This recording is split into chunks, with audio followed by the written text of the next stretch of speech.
monster.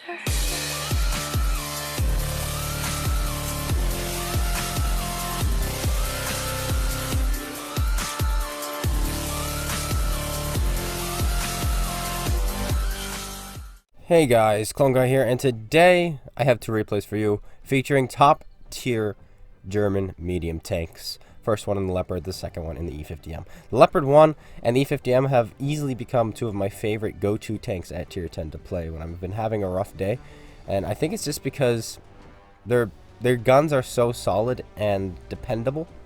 They do exactly what you want them to do, pretty much. The Leopard 1, especially the Leopard 1, has like no flaws to it other than the fact that it's big and has no armor. Everything else about the tank is phenomenal. Great penetration, fantastic accuracy, great aim time, great gun handling. That's a 105, fantastic speed, 410 view range, decent camouflage. There's nothing bad about this tank. Good gun depression of 9 degrees, fast shell velocity, good power to weight, fast turning speeds. Literally the only downside is the fact that it has no armor. As long as you play this tank how you would play anyway, is, you usually play World of Tanks where you don't want to take hits other than like your super heavies. Like if I'm in my mouse, I'm purposely trying to take damage or trying to take hits in that thing. But other than that, most tanks you probably are trying not to take hits in anyway. So as long as you play like that, you'll be fine in this thing.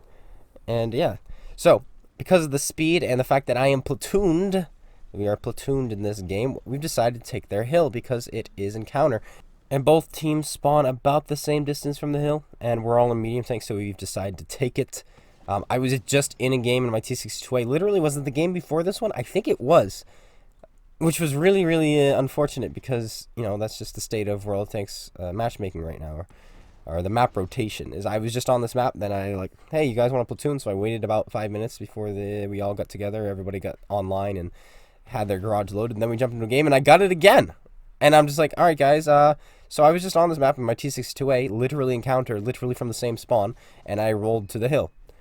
But I had no support other than one guy, so I eventually died, but we won because of it, and the guy who came with me did survive and was able to win. I didn't go through all those details. I just said I went to the hill, and I didn't really have much support. You guys want to do it with me this time? And they're like, sure, and so that's what we've done. We're all together. We've all taken the hill. I've taken the higher part, and those guys have taken the lower part. They're spotting, and I'm going to be sniping. I'm going to be giving them support, and that's the role I've decided to choose for my Leopard 1 this game, is the supporting role. And that is the point I want to make in this video is, when you're platooned like this, you have the ability to choose a role. When you're playing by yourself, a lot of the times you have to play multiple roles at once. You're like the queen. I've said this in videos before. World of Tanks is a game of chess, and you're the queen. You have to treat yourself a lot of the times you have to treat yourself as the most important piece in the game. Simple as that. Of course, maybe you're -2 or you recognize a really good player. And if that's the case, then absolutely be like, okay, that guy's the queen. I want to protect him. I'll be his knight or something like that. I'll be his pawn. I'll take the hit for him. I'll go around the corner so that I'll take the hit and everyone else can push after, But when you're playing tier 10s, a lot of the times, you have to realize I'm a tier 10 too. I've got to make sure that I'm where I need to be all the time to do damage, which makes you, of course, the queen. Make sure you get the kills, make sure you win the game. But when you're platoon like this, now I have two players I can depend on. I'm going to play the rook. I'm going to be sitting in the back, making sure I have side shots on tanks that they're spawning up, that they're asking me to put shots in, long range with my gun, and that's exactly what I'm doing, and it's working out pretty well. We're up to 2,600 damage, and we're helping them kill. That one goes into the space armor. That thing's going to be tough from this angle. We have to hit him in the engine deck, which is what we're aiming at. And we're putting in shots into tanks that they're having difficulties killing.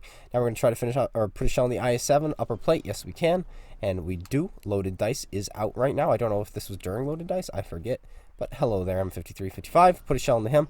He had just fired, so I'm not too worried about it. But just in case I was mistaken about him just firing, I decided to move around anyway, but no, we're not. He goes down. He doesn't even point his gun at us. He kind of started to, but he bluffed it. Then he started to run away. I'm like, yeah, I thought you fired. I thought I was paying good enough attention, and in fact, I was.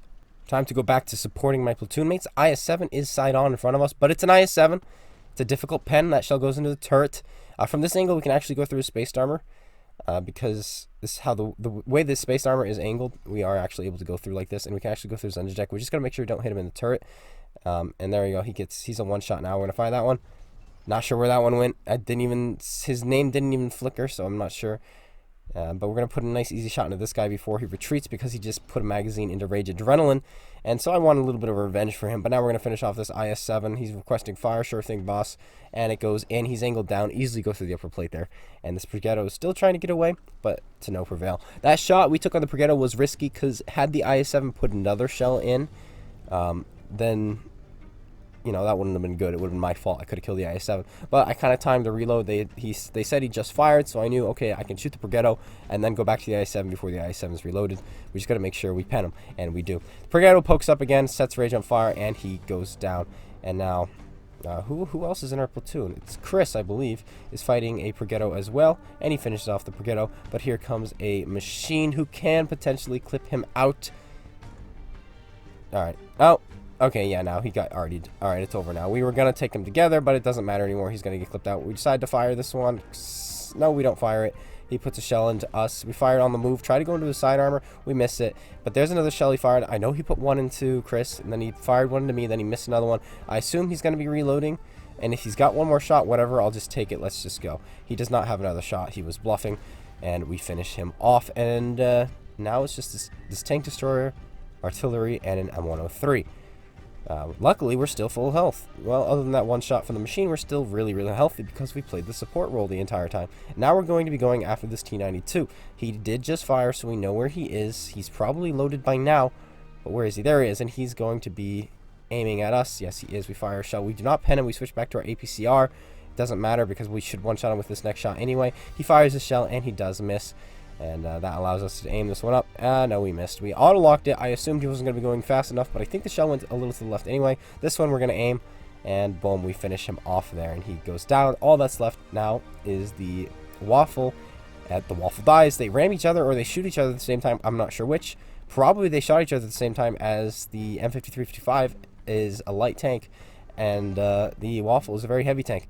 But we drive for a while. We finally find him, and... this is a very accurate gun. We missed the first shot. Second shot. Come on. Can we find it? Can we find the shell? He disappears. I'm crashing into rocks. Oh, he's spotted again. Nice, easy. 0.3 accuracy on this thing, plus my good crew. So I've got this down to, I think, 0.28 accuracy or 0.27 accuracy. Pretty easy shot. Now we missed that one. Okay. Okay. Okay, the shell went a little to the right. I could have let it a little bit more too, but had the shell gone exactly where it aimed, it would have hit. Now he's rocking back and forth, and I'm just bad at the game. Luckily, our artillery finishes him off. And we do not get a top gun. Unfortunately, there, a little bit of RNG the first two shots, and then poorly aimed shot on the third one. The second one could be argued a poorly aimed shot as well. And we don't get the top gun. And will that cost us the ace tanker? Probably. I was like, I'm going to get a first, aren't I? Yep, there it is. Puscucci's medal, high caliber. And only a first class, unfortunately. But we did finish the long haul, and we opened out a BTSV out of it. So that's pretty cool. Top on the leaderboard, and with the two Zeta members right behind us. Next is the E50M, and I'm loving the E50M right now. This one is my favorite tier 10 to go to right now. And it's solid. Yet again, just like what I said about the Leopard, where you get what you expect, it's the same thing with this. Yes, its rate of fire is a bit long. But because of that, it makes me play less aggressive in the tank. I say that as I play it more aggressive in this game. But it makes me kind of think more, snipe more, stay in the back more, survey the battlefield more, do what I need to do more. And yeah, I really like it. And it makes me realize I have to ram things. If I really want to beat somebody, I got to make sure I ram them. And so I love ramming things in this thing. But who doesn't love ramming things in their E50M, right? Oh, nice easy side shot. Not terribly easy, but the E50M is accurate enough to do it. We put it into the mouse there for 389. And this was actually my very next game right after that last one. So we're platooned with the same guys again. And with that roll, I do think this was during loaded dice. I think this is probably Wednesday. Could have been Tuesday. I don't know. But nice easy side shot and turret on the Death Star. We miss it. Shell goes a bit low. There was a ridge line, but now we've got easy shots. If I waited till now, this would have been just easy as pie. Put a shell into the tracks. No, the shell goes high, so we're unable to track him, but we should be loaded here in just a second. We'll go for his tracks again. No, we don't need to. T92 finishes him off. I don't know what that Death Star was doing. He pushed way too far up with that thing. He should be sitting in the back on this kind of a map, or he should be pushing through the middle, because that's a lot easier for a tank like that. But he doesn't, so he dies. And now we don't have to worry about him. And we unlock a shot on the E50M. It goes in. Probably went to his turret there. So we got a little bit lucky because he was facing us. But you know what? You miss 100% of the shots you don't take. So we decided to snap it off and see what happens. And it does fly true. So that's pretty cool. Or at least should I say, it doesn't fly true. It flies to where we needed it to. So that's cool. Hello there, Mr. We missed SU 1:30 p.m. I saw him poking up earlier on my mini-map. And I was hoping he was going to be poked up a little bit higher. But it seems like he pulled back before we showed up. And so we had a slimmer shot. And we're unable to hit him there.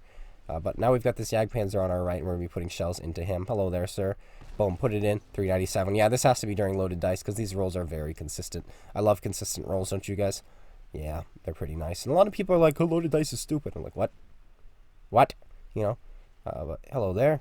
Straight into you. No, 349. Never mind. This is not during loaded dice. You can't roll that low on a 390 alpha gun. So, never mind. This is not loaded dice. So, that's news to me. Can we put a shell in the C50M? No, that's a tough one. How about you guys? Hello. ISM? No. Standard B? Nah, we missed it. But hello there, T20 prototype. He came out of nowhere. First time getting spotted. He snuck up on us. But that's going to be the last mistake of his life. Let's put another shell in his tracks. And now he's a one-shot. We mercy roll him. We did roll a little bit high, but we still left him on 6. So that's enough to say that's a mercy roll. And now we're just going to put this one in. Finish him off. He's got a tough shot on our lower plate because of the angle, our gun depression, everything like that. So we're not too afraid to just poke around and shoot him there. Finish this guy off. Yes, we can. He goes down. And, yeah, this is pretty much going to be a win already. But I still, wanted to show it off because, another game's another game. Content is content. And I know a lot of you probably want to see some content right now because a lot of you are at home, quarantined, whatever, what may be going on. So, yeah, I want to make sure these videos are a little bit longer. Or at least, 2 replays. 2 replays is good. Hello there. Lower plate. APCR goes in. We're looking down, so it's going to be a little bit of a tougher pen. So I've decided to load my heat now. And this should go through no problem. And maybe go through a side now. He baits us there, and we fall for it. The classic mouse bait. But then I'm like, you know what? I am in an E50M with 330 millimeters of heat pen. I'm going to shoot that turret. But no, that's not what I was thinking. This is what I was thinking right here. I'm in an E50M with 330 millimeters of heat penetration. You're beneath me. I'm going to shoot your upper plate. And it's going to be really, really sad and embarrassing as I pen you over and over and over again straight through your upper plate. And I only need to do it once, actually, because now he's dead. We're going to switch back to our APCR. I'm not going to use it on this E5. I'm going to hopefully close the distance on this guy. E50M is a very speedy vehicle. It's not, it doesn't turn too quickly. It doesn't accelerate too quickly. But it goes in a straight line very, very fast. And we bounced the shell from this guy. We missed the E5. But here we go. On the move shot right here. Oh, yeah. Oh, yeah. We finish him off. He goes down. Now we're going to load an HE shell for the 261. If we roll high, we can kill him. If we don't, then we'll switch back to our APCR and kill him there. If we only splash him, he'll be killable yet again. But the equalizer, I'm like, he's an easy HE pen. We'll finish him off there. Then we'll switch to our APCR because, like I said, we have to roll high. And the 261 does have a bit of armor. So I definitely want to make sure I pen him here. Switch back to APCR, finish him off, and give the good old salute as he dies. 5 kills yet again, this time in the E50M. My favorite tier 10 currently. Of course, my all-time favorite tier 10 is the FE422. But, currently, I'm really enjoying the E50M. But there we go. 4,600 damage, 1,100 assist, 5 kills, and top of the leaderboard yet again. Anyway, that's it. Thanks, guys, for tuning in. I hope you all enjoyed. If you did, slap that like button. Comment, subscribe. Let me know what your go-to tanks are, whether they're tier 10, tier 8, tier 1. Please don't be tier 1. Let me know in the comments below, and I'll be seeing you guys all later. Take care, everyone, and peace out.